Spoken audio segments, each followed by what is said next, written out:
Good evening to all of you. दोस्तों, आज मैं आपको आर्मी क्लर्क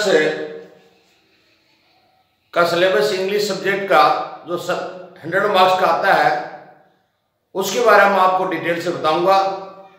आज से हम आर्मी क्लर्क भर्ती के लिए इंग्लिश का सिलेबस 100 नंबर का शुरू करेंगे और मैं चाहता हूं कि ये फ्री सेवा आप सभी इसका लाभ उठाएं, क्योंकि एक दिन पहले मैंने आपको पूरा जो आर्मी क्लर्क का सिलेबस है उसके बारे में डिटेल बताई थी, लेकिन मैं इंग्लिश के 100 मार्क्स का सिलेबस मैं आपको कंप्लीट कराऊंगा और इसका भरपूर आप लाभ उठाएं। और सबसे पहले मैं आपको इंग्लिश का जो सिलेबस आता है उसके बारे में डिटेल बताता हूं। नंबर 1 बात, सबसे पहले इंग्लिश सिलेबस है, इसके अंदर सिर्फ सारी ग्रामर आती है और कुछ नहीं आता है। पहला टॉपिक है parts of speech. Parts of speech के अंदर है आपके ये टॉपिक आते हैं कि इंग्लिश आर्टिकल आती है, आर्टिकल आते हैं, नाउन और प्रोनाउन आते हैं, एडजेक्टिव आते हैं, प्रीपोजिशन आते हैं, कंजंक्शन एंड मॉडल्स आते हैं। मैंने आपको नाउन और प्रोनाउन तो जब आपको डायरेक्ट, इनडायरेक्ट और पैसिव वॉइस बताया था उसमें मैंने डिटेल से बताया था, फिर भी इसका रिपीट करूंगा मैं हिंदी के अंदर। उसके बाद में आपके अभी डिटेल बताता हूं कि आर्टिकल क्या चीज है, इनकी डिटेल अलग से बताऊंगा, क्योंकि अभी इतना हर टॉपिक को पढ़ाऊंगा तब आप क्लियर होता जाएगा आपको। इसके अंदर अपने कॉपी में नोट डाउन भी कर लेना और हर चीज को जो बताता हूं उसको अच्छी तरह से समझ भी लेना। उसके बाद 2 नंबर का टॉपिक है, उसमें वर्ब आते हैं। वर्ब के अंदर आपका सारा का सारा टेंस आते हैं, जितने भी 12 टेंस हैं। जैसे आपका 3 टेंस है, प्रेजेंट और पास्ट और फ्यूचर। इनके अंदर आपको पता है कि अलग अलग हर टेंस के 4 पार्ट हैं। उन 4 पार्टों को मैं डिटेल से आपको बताऊंगा, जिसके अंदर मेन वर्ब भी है, हेल्पिंग वर्ब भी है, और कौन कौन से शब्द आने पर आप पहचान कर लोगे कि ये फलाना टेंस है, जिससे आपको क्लियर होता जाएगा सारा। उसके बाद में तीसरा टॉपिक है सेंटेंस स्ट्रक्चर। सेंटेंस स्ट्रक्चर का मतलब आपका ये सिलेबस में यानी टेंस शब्द पढ़ाऊंगा तभी ये सारी चीजें आएंगी कि कितने प्रकार के आपके सेंटेंस हैं जो आर्मी क्लर्क्स में आते हैं। जैसे अफर्मेटिव सेंटेंस है, इसका साधारण वाक्य बोलते हैं। नेगेटिव सेंटेंस है, नकारात्मक सेंटेंस बोलते हैं। इसी तरह से तीसरा टॉपिक है यूज ऑफ फ्रेजेस आते हैं। और उसके बाद में डायरेक्ट इनडायरेक्ट जो मैं पढ़ा दिया आपको टॉपिक, दोबारा हिंदी में एक्सप्लेन करूंगा। उसके बाद में एक्टिव स्पीच में पढ़ा रहा हूं, जो आपको इंग्लिश में पढ़ा रहा हूं हिंदी में पढ़ाऊंगा।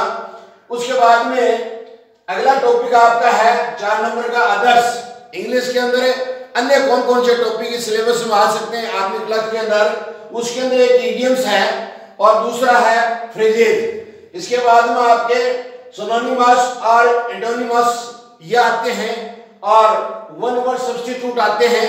इनको मैं आपको हर सब्जेक्ट को एक एक क्लियर करके बताऊंगा। ये आप क्लियर समझ लें कि जैसे ये सिनोनिमस है, इसको पर्यायवाची शब्द कहते हैं हिंदी में।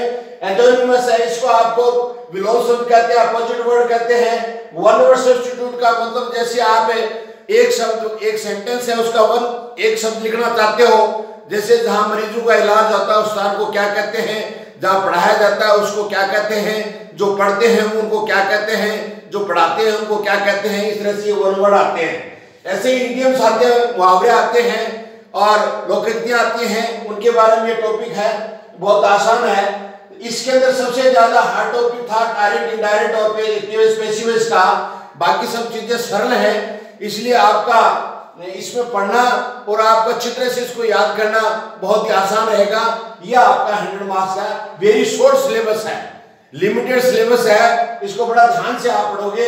मैं आपको एक एक छोटा सा उदाहरण बताऊंगा, इसके बाद में इससे आपको क्लियर पता चल जाएगा कि वास्तव में हमें क्या पढ़ना है और किस तरह से आर्मी क्लर्क के अंदर भर्ती होने के लिए आपको इंग्लिश का सिलेबस है वो कंप्लीट करना है। हम इसको अच्छी तरह से एक एक टॉपिक को क्लियर करेंगे अगर आपको किसी प्रकार का डाउट होता है तो आप ये टॉपिक है मेरे कमेंट्स में डाल दीजिए, मैं दूसरे दिन उसको आपको क्लियर कर दूंगा। दोस्तों मैं अब आपको सबसे पहले जैसे एक सेंटेंस लिखूंगा, पार्ट्स ऑफ स्पीच किसको कहते हैं ये मैं आपको बताऊंगा, और इसके अंदर डिटेल से तो कल से शुरू करूंगा, लेकिन आज आपको एक उदाहरण बता दूंगा कि पार्ट्स ऑफ स्पीच किसे कहा जाता है।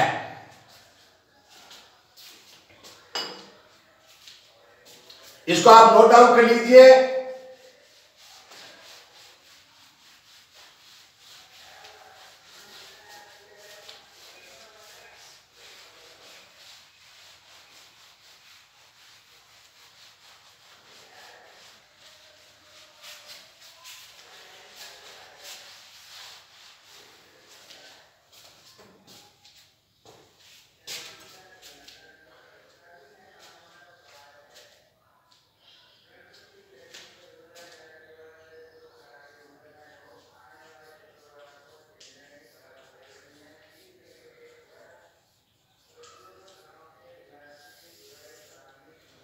पार्ट्स ऑफ स्पीच का मतलब क्या है?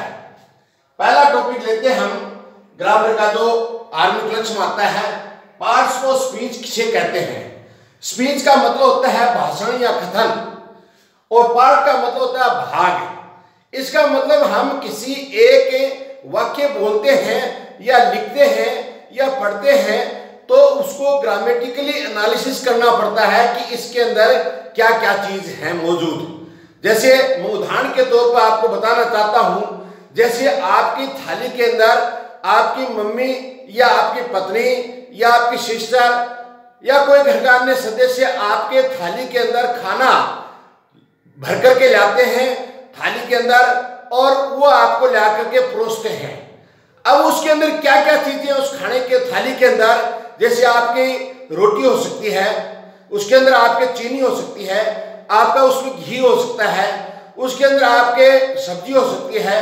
सब्जी के अंदर क्या चीज है, किस चीज की सब्जी है, जैसे भिंडी की सब्जी है, इस भिंडी की सब्जी के अंदर क्या क्या चीज डाली गई है, इसमें ऑयल तेल डाला गया होगा कुकिंग के लिए, उसके बाद में मिर्ची लाल मिर्ची डाली गई होगी, हरी मिर्ची डाली गई होगी, लहसुन डाला गया होगा, प्याज डाला गया होगा, उसके बाद में आपके नमक डाला गया होगा, उसके अंदर हल्दी डाली होगी, कई हींग डाला होगा, ये कई प्रकार की चीजें उसके अंदर डाली हुई है। वो सब्जी का पार्ट है, और वो सब्जी है वो पार्ट बन गया आपका भोजन का।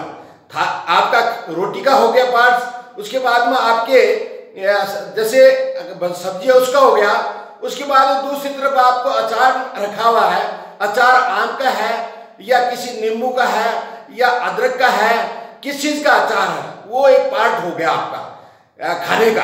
और इसी तरह से आप अगर तीसरी चीज उसमें डाली भी है, मान लो कि थोड़ा सा आपको मीठे अंत में खाने के लिए, कई आदमी को मीठी खाने की आदत होती है, उसमें से कतले डाल देते हैं या लड्डू डाल देते हैं या बर्फी डाल देते हैं, वो आपका पार्ट हो गया भोजन का, भोजन का वो एक पार्ट हो गया। तो आपकी एक ये समझ लो कि थाली जो खाने की है, वो पानी भी आपके बगल में रखा हुआ है, तो जो आपका थाली के अंदर डिश के अंदर या आपके पास जो खाने के लिए सामान रखा हुआ है वो आपकी एक भाषा है, और उस भाषा के अंदर क्या क्या चीजें लिखी हुई है, उस थाली के अंदर क्या क्या चीजें खाने के लिए रखा हुआ है। खाना आपका एक लैंग्वेज है, और उसको खाने के लिए आपको क्या क्या चीजें परोसी गई उसको आपको खाना है। अब आप देखिए पार्ट ऑफ स्पीच के अंदर मैं आपको एक सेंटेंस लिख के बताता हूं, और फिर उसके बाद मैं आपको बताऊंगा कि इसके अंदर कौन कौन से चीजें हैं, वो पार्ट ऑफ स्पीच कहलाता है।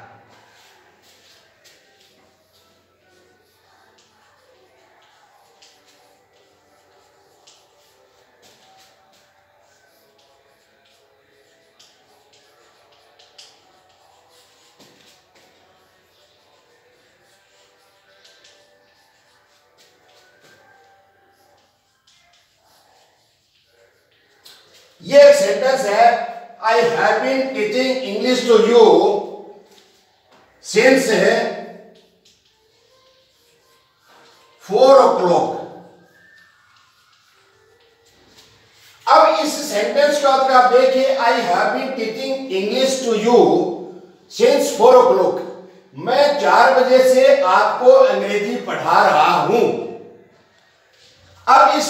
पूरा सेंटेंस को आपने पढ़ लिया। अब इसके हर शब्द का आपको पहचान करनी है।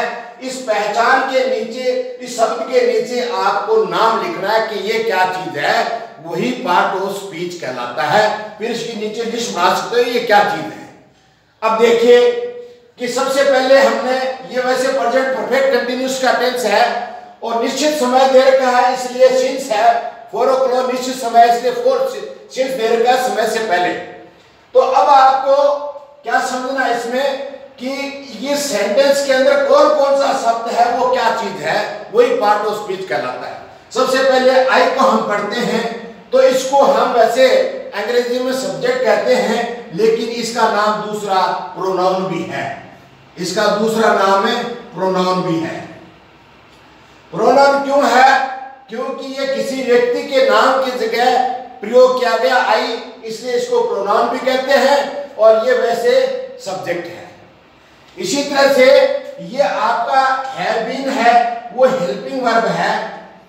प्रेजेंट परफेक्ट कंटीन्यूअस टेंस की इसको हेल्पिंग वर्ब कहते हैं, इसलिए आपका ये हेल्पिंग वर्ब हैव बीन है, इसका भी एक पार्ट ऑफ स्पीच है जिसको आप टेंस कहते हो। इसी तरह से ये क्या चीज है, टीचिंग, ये मेन वर्ब है, इसको मुख्य क्रिया कहते हैं और इसको सहायक क्रिया कहते हैं। हम हर टेंस की पहचान केवल मात्र 2 टेंसों को छोड़ करके सभी टेंसों की पहचान अंग्रेजी के अंदर करना चाहते हैं तो केवल मुख्य सहायक क्रिया के आधार पर ही कर सकते हैं और अपने पास कोई अन्य रास्ता नहीं है।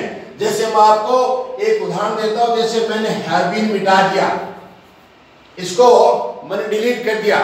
अब I teaching English to you since 4 o'clock, आप कोई पहचान नहीं कर सकते ये कौन सा टेंस है, क्योंकि सिर्फ एक है, ये आपका अंग्रेजी के मीनिंगों का एक गुच्छा है वोकैबुलरी का, और आप इसकी पहचान नहीं कर सकते कौन से काल का ये टेंस है। इसमें हैड बीन भी लिख सकते हो, इसके अंदर शैल हैव बीन भी लिख सकते हो, इसमें हैव बीन भी लिख सकते हो। इसलिए केवल अंग्रेजी को सीखना है और केवल अंग्रेजी को आपको अंडरस्टैंड करना है, बोलना है और लिखना सीखना है, तो सबसे पहला तरीका एक ही है कि वो तरीका है आपको हेल्पिंग वर्ब टेंस की ध्यान में होनी चाहिए, कौन से टेंस की हेल्पिंग वर्ब है। और इसलिए यहां मैंने हैव बीन लिखा है और ये प्रेजेंट परफेक्ट कंटीन्यूअस टेंस की हैव बीन हेल्पिंग वर्ब है, वो भी प्लूरल है। अगर कर्ता प्लूरल होता आई है, वो यूनिक सब्जेक्ट है, यूनिक एक प्रोनाउन है, इसलिए इसके साथ है, बाकी अन्य जो प्लूरल है उनके साथ हैव आता है।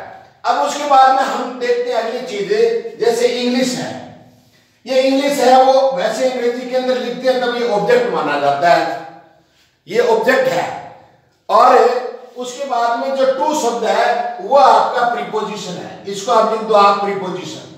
और दूसरा यू है, वो ऑब्जेक्ट भी है और प्रोनाउन भी है, ऑब्जेक्ट भी है प्रोनाउन भी है, दोनों काम कर रहा है ये।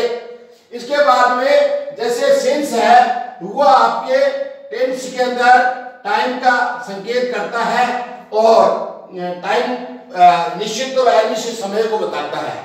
और इसी तरह से 4 o'clock है, ये आपका निश्चित डेफिनेट टाइम है।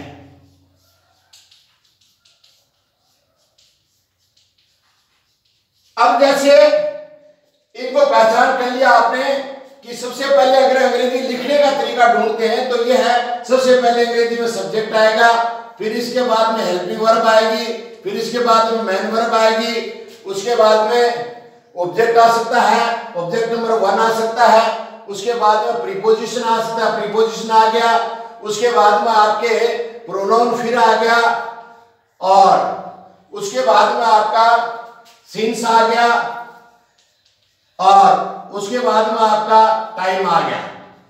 तो ये लिखने का आपका एक तरीका हो गया, सेंटेंस को फ्रेम करने के लिए स्ट्रक्चर है, आपका साधारण वाक्य है, इसको साधारण अफर्मेटिव सेंटेंस कहते हैं। तो इसमें हमने सब चीजें पहचान ली। अब वो पार्ट ऑफ स्पीच है, ये सारी चीजें अलग अलग होगी। इसके अंदर पार्ट ऑफ स्पीच में एक तो क्या आ गया, प्रोनाउन आ गया, दूसरा क्या आ गया, टेंस आ गया, तीसरी क्या चीज आ गई आपकी नाउन आ गया, इंग्लिश इंग्लिश है वो नाउन बोली जाती है। उसके बाद क्या आ गया, प्रीपोजिशन आ गया। फिर उसके बाद फिर क्या आ गया, प्रोनाउन आ गया। फिर क्या आ गया, टाइमिंग आ गया, टाइम में एडवर्ब आ गया आपकी, और उसके बाद में टाइम फिक्स है वो आ गया। तो अब पार्ट ऑफ स्पीच लिखना चाहोगे तो ऐसे लिख सकते हो, part of speech, parts of speech. Part of speech लिखोगे तो नंबर 1 क्या है आपके पास, प्रोनाउन, ठीक है, ये प्रोनाउन है। नंबर 2 पर क्या आया है, टेंस आ गया। टेंस के अंदर क्या क्या चीज मिली आपको, 2 चीज मिली, एक तो हेल्पिंग वर्ब है प्लस मेन वर्ब है, ये पार्ट ऑफ स्पीच हो गया।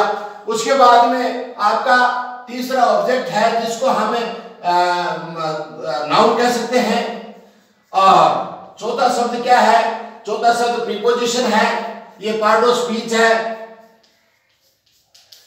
और इसके बाद में क्या चीज आ गई, फिर ऑब्जेक्ट आ गया, ये अपना टाइम इंडिकेटर आ गया, एडवर्ब बोलते हैं उसको, टाइम एड पांचवा है वो एडवर्ब है, वो आपका टाइम एडवर्ब है। और उसके बाद में आपका छठा नंबर आ गया जो टाइम है, उसको निश्चित इसी में आ गया सारा का सारा, जो सिंस 4 o'clock है वो उसी में आ गया। इसलिए आपको ये सारी चीजें हैं, एडवर्बियल टाइम बोलते हैं इसको, एडवर्ब। तो ये आपके पार्ट ऑफ स्पीच आ गए। इसके अंदर आर्टिकल भी आ सकता था, आर्टिकल भी आ सकता है, कई चीजें आ सकती। तो इसका एलिमिनेशन करने के लिए इसका ग्रामेटिकली आपको एनालिसिस करना है, छंटनी करनी है कि क्या क्या चीज है। जैसे मैंने आपको थाली के अंदर बताया कि खाने में क्या क्या रखा है, आपने हर चीज को पहचान लिया, आई को पहचान लिया, हैविंग को पहचान लिया, टीचिंग को पहचान लिया, सिंस को पहचान लिया, टू को पहचान लिया, यू को पहचान लिया। अब एक चीज यहां आपको बताता हूं कि जैसे सिंस 4 o'clock लिखा है तो आप एक शब्द का ओ प्रयोग करें कि टुडे, इसे क्लोक के बाद में यहां फुल स्टॉप लग गया, टुडे शब्द आ गया, इससे आपकी क्लियर कट पहचान होगी कि ये प्रेजेंट परफेक्ट कंटीन्यूअस टेंस है। क्योंकि ऐसे टेंसों में आपको एक शब्द दिया जाता है जिस शब्द से आपको पहचान हो जाती है कौन से काल का, कौन से टेंस से समय, टेंस है, पास्ट है, फ्यूचर है या प्रेजेंट है। जैसे मैंने इसमें इस चीज का टुमारो लिख देता हूं, इसे फ्यूचर टेंस का पता चल गया तो यहां आप शैल हैव बीन लिख सकते हो, शैल हैव बीन, तो फ्यूचर का हो गया ये। अगर मैं यहां मान लो यस्टरडे लिख सकता हूं, यस्टरडे लिख सकता हूं तो कल की बात होगी, तो यहां आपको हैड बीन का प्रयोग करना पड़ेगा, जैसे हैड बीन, तो ये पास्ट का हो गया।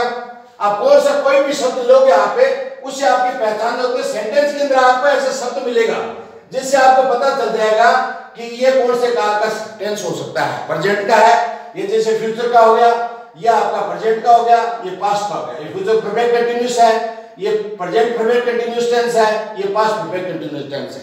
इसी को हम पार्ट ऑफ स्पीच कहते हैं। Now today tomorrow I will teach you about the various parts of speech. First topic we will take whatever the topic comes in our syllabus one by one, and you will learn it. I think that you will be able to catch each and everything. अब मैं चाहता हूं कि हर चीज को आप अच्छी तरह से समझे, हर चीज को मैं बताऊंगा, और आपके अगर कोई चीज समझ में नहीं आती है तो आप कृपया करके कमेंट्स बॉक्स में डाल दीजिए, मैं देख लूंगा, दूसरे दिन उसको क्लियर कर दूंगा। धन्यवाद।